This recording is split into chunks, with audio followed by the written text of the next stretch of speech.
நாடாளுமன்றத்தில் இன்று காலை மத்திய பட்ஜெட்டை தாக்கல் செய்கிறார் நிதியமைச்சர் நிர்மலா சீதாராமன். தொடர்ந்து 9வது முறையாக இன்று பட்ஜெட்டை தாக்கல் செய்கிறார் நிதியமைச்சர் நிர்மலா சீதாராமன். நிதி அமைச்சகத்திற்கு வருகை தந்த நிர்மலா சீதாராமன் இன்னும் சற்று நேரத்தில் குடியரசுத் தலைவரை சந்திக்க இருக்கிறார். குடியரசுத் தலைவர் திரௌபதி முர்முவிடம் பட்ஜெட் தொடர்பாக நிர்மலா சீதாராமன் எடுத்துரைக்க இருக்கிறார்.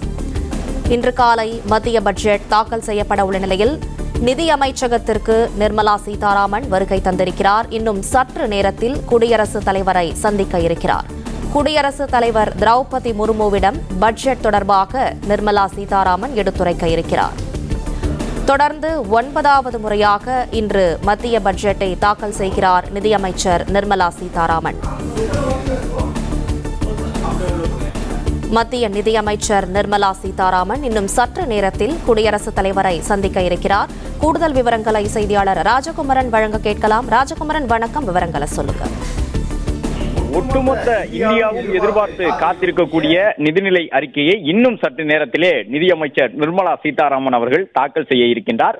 இந்த நிதிநிலை அறிக்கையான பட்ஜெட்டை தாக்கல் செய்வதற்கு முன்பாக பல்வேறு நடைமுறைகள் பாரம்பரியமாக இந்தியாவில் பின்பற்றப்படுகின்றன. நிதியமைச்சர் அவர்கள் கையில் வைத்திருக்கக்கூடிய அசோக சக்கரம் தாங்கி இருக்கக்கூடிய அந்த வெல்வெட் நிறத்திலான பலகை மட்டுமல்லாமல் ஒவ்வொன்றிலும் கூட பாரம்பரியமாக பின்பற்றப்பட்டு வரக்கூடிய நடைமுறைகள் இருக்கின்றன. அந்த அடிப்படையில் தான் நிதியமைச்சர் இன்னும் சற்று நேரத்திலே குடியரசுத் தலைவரை சந்தித்து இந்த பட்ஜெட்டில் இடம்பெற்றிருக்கக்கூடிய அம்சங்கள் தொடர்பான கருத்துக்களை எல்லாம் எடுத்து கூறுவார். அதன் பிறகு பொருளாதார விவகாரங்களுக்கான அந்த அமைச்சரவை குழு உள்ளிட்ட அமைச்சரவை குழுவினுடைய ஒப்புதலை பெற்றுக் கொள்வார். ஒப்புதலை பெற்று முடித்த பிறகுதான் நாடாளுமன்றத்தினுடைய மக்களவைக்கு சென்று கிட்டத்தட்ட கடந்த காலங்களில் எல்லாம் நிதியமைச்சர் அவர்கள் 2 மணி நேரத்திற்கு மேலாகவெல்லாம் தன்னுடைய நிதிநிலை அறிக்கையை வாசித்திருக்கின்றார்.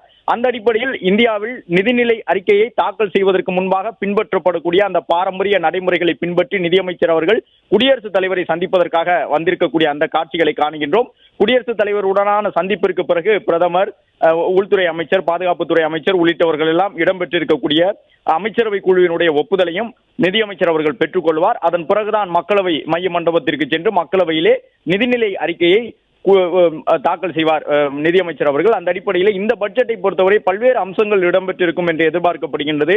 குறிப்பாக தமிழ்நாட்டு மக்களுடைய எதிர்பார்ப்பு பெரிய அளவில் இருக்கின்றது. வழக்கமாகவே சட்டப்பேரவை தொகுதிகள் இருக்கக்கூடிய அந்த ஒவ்வொரு மாநிலத்திலும் சட்டமன்ற தேர்தல் நடைபெறுவதற்கு முன்பாக அறிவிப்புகள் வெளியாகும் பொழுது நிதிநிலை அறிக்கையில் பல்வேறு முக்கிய அம்சங்கள் இடம்பெற்றிருக்கும். அந்த அடிப்படையிலே தமிழ்நாடு, மேற்கு வங்கம், அசாம், புதுச்சேரி, கேரளா உள்ளிட்ட மாநிலங்கள் எல்லாம் இன்னும் 2 மாதங்களிலே சட்டப்பேரவை தேர்தலை எதிர்கொள்ள இருக்கின்றன. அந்த அடிப்படையிலே கடந்த காலங்களில் நிதிநிலை அறிக்கை தாக்கல் செய்யப்பட்ட பொழுது பீகார் மாநிலத்திற்கு தேர்தல் நடைபெறக்கூடிய ஒரு சூழல் இருந்தது. அதன் காரணமாக என்று சொல்லும் விதமாக பீகார் மாநிலத்திற்கு பல்வேறு சிறப்பு திட்டங்கள் அறிவிக்கப்பட்டன. எனவே தமிழக மக்களும் பல்வேறு திட்டங்களை மத்திய அரசிடமிருந்து கூடுதலாக எதிர்நோக்கி காத்திருக்கின்றார்கள். மேற்கு மாவட்டங்களில் இருக்கக்கூடிய தொழில்துறை சார்ந்தவர்களுடைய எதிர்பார்ப்பு ஒன்றாக இருக்கின்றது. ஜவுளி தொழில் உள்ளிட்டவர்களுடைய எதிர்பார்ப்பு மத்திய அரசை நோக்கி பல்வேறு வகையில் இருக்கின்றது. அதே போன்று பல ரயில் திட்டங்கள் தொடர்பாகவும் மத்திய அரசு தமிழகத்திற்கு அந்த திட்டங்களை கூடுதலாக அறிவிக்க வேண்டும் என்பதற்கான ஒரு எதிர்பார்ப்பும் இருக்கின்றது.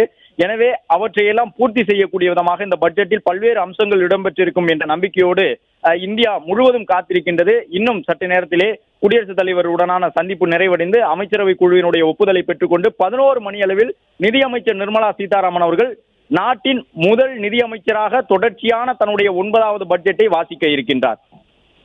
பிளே ஸ்டோர் மற்றும் ஆப் ஸ்டோரில் இருந்து பாலிமர் செயலியை QR கோடு மூலம் பதிவிறக்கம் செய்யுங்கள். செய்திகளை உடனுக்குடன் பெறுங்கள்.